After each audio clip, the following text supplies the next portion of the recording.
Welcome back to the Illuminated Path. This is episode 59. What are we talking about today? We are talking about navigating life transitions. We thought this was a relevant topic because we are getting married in 2 days from the day this episode drops. So, definitely going through a big life transition ourselves. And so, we wanted to talk about it. Yeah. So I know you have this 3-step, um, process. hmm So do you want to walk us through that? Yeah. And I learned this process from an amazing coach, Christine Hassler.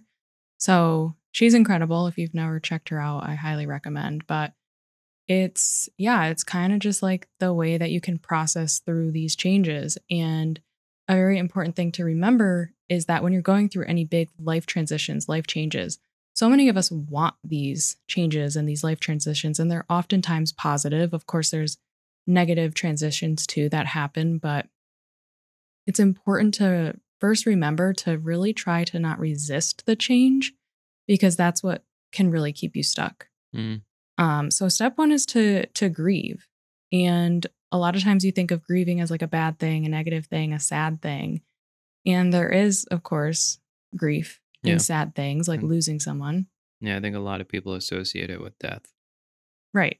But there's also just grieving what was, like understanding that you are letting go of something in that an old identity or just letting go of something. Maybe you're moving into a new house and letting go of that old life in that old house. For us getting married, like we're letting go of being individual people. I'm changing my last name, and Yeah. that's a change and a Grieving transition. a version of yourself. Right. So it's really about making sure that you're actually going into the feeling of accepting that loss. And again, it doesn't have to be like negative, but you do have to recognize that maybe there is a little bit of sadness. Maybe there is a little bit of pain or just like this is hard. Yeah. It can be hard and good at the same time, but actually recognizing that and accepting that without wanting to hold on to that piece. Like Mm, truly saying, okay, I accept this so that I can move forward.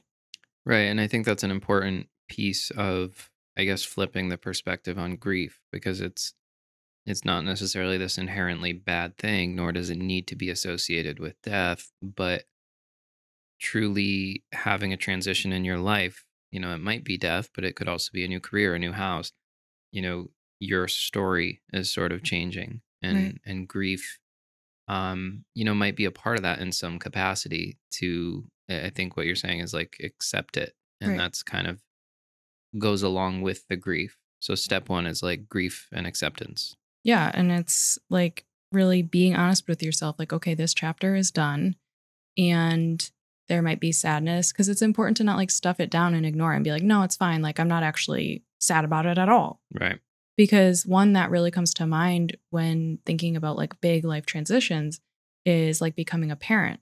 Yeah. It's like such an extremely happy time, but especially if you're a first time parent, you're grieving that life of Mm, not being a parent. yeah. That's a huge, huge life transition. And if you don't spend any time like accepting, like, okay, this life that was before Mm, is changing, that yeah. can be really hard. It's definitely like mixed emotions. I think we've definitely hmm seen that in people who have had kids, but I think too like you've always heard of the parents who just always resent the kids because they took the freedom away from the parent and the lifestyle that they had. And I mean, those are people who never grieved that old life. Yeah, they didn't really accept that this was their new life moving forward. And Right.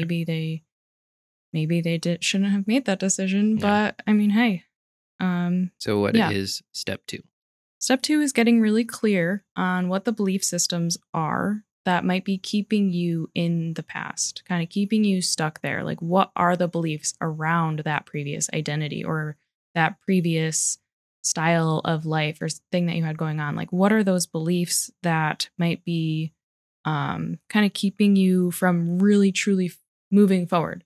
Like, Mm, what fears might be coming up that you're like, ooh, I am excited for this change, but I have this fear of like that freedom, maybe yeah. that freedom's going to be gone. That's like a fear and a belief, and bringing those forward and bringing those to your conscious mind. So you're not just unconsciously like holding on and being like, oh, So there's this something wrong. it's almost awareness then. Hmm. Yeah. So like doing that deep work with your thoughts and figuring out what could hold you back, what the challenges might be.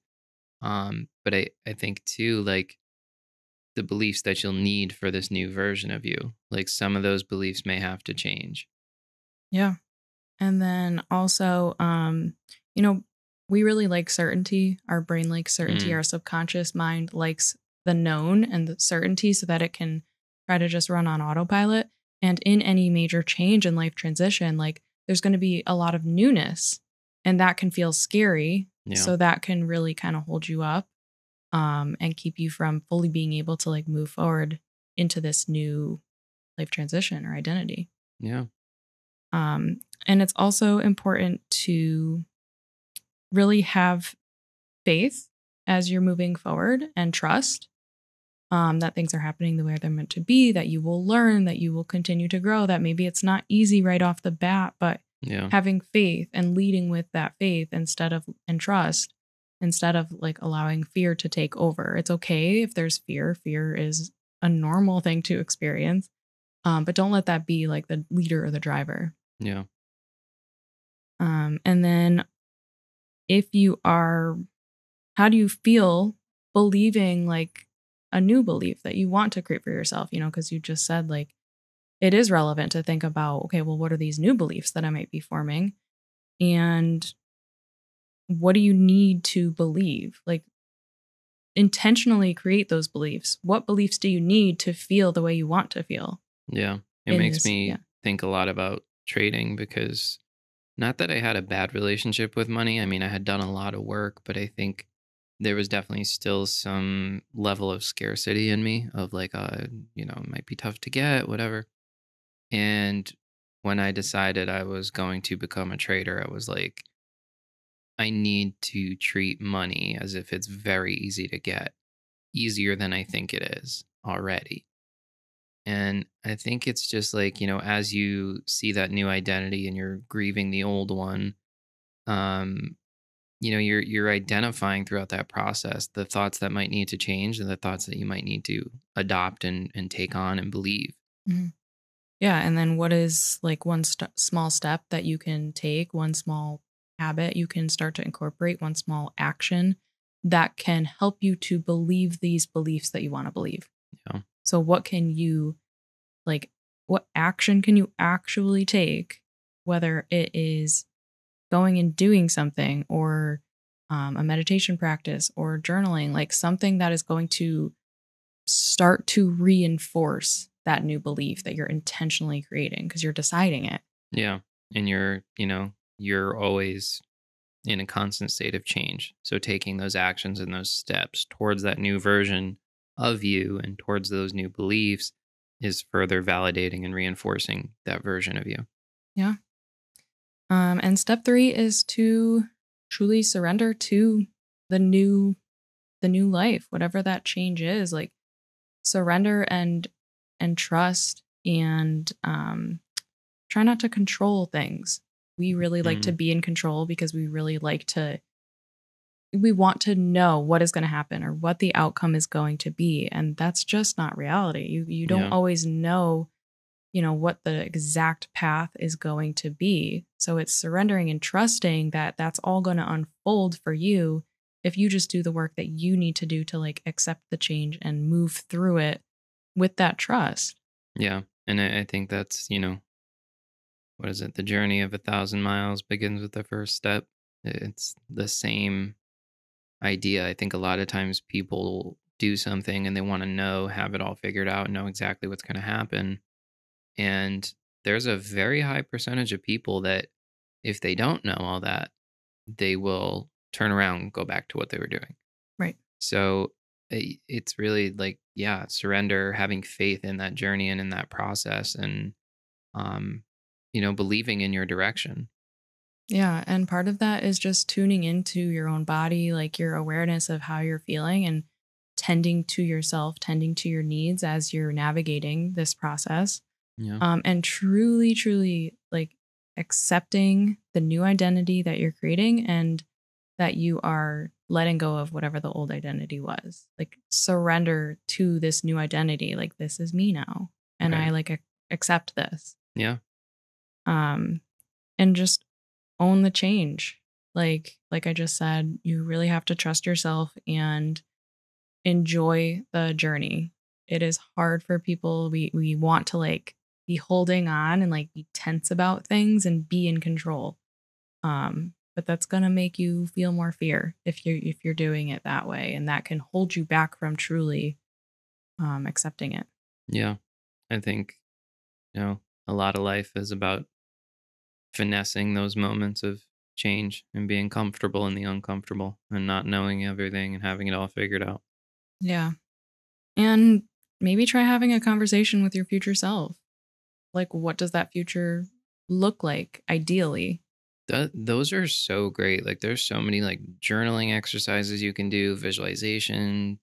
There's like guided YouTube meditations, so many things you can do on meeting your future self or just spending time on what that version of your life looks like. I think if you really spend time in it and define what it is, what you want, who that person is, and really understand what it means to embody that version of yourself, I think that that can be really powerful, especially if it's a transition you're trying to intentionally work toward. Yeah. Something I actually saw online and I tried it was to use ChatGPT Yeah. to like explain what your like goals and dreams are and just kind of outline them and ask ChatGPT to write like a vivid like day in the life, like a future day in the life. And Yeah. that can be really helpful to like visualize it. Like mine was so amazing. I just like keep going back and reading it. Yeah. And then I also asked like what are the actual like tangible action steps that I can take to start working towards that. Yeah. So that's what I mean when I say like you're embracing that identity or starting to take those steps to believe the new beliefs that you're trying to create. And you can literally ask Chat GPT for help and Yeah. like it will help outline it for you. So I mean, that's powerful too, because your life and your identity is really just a culmination of your daily habits.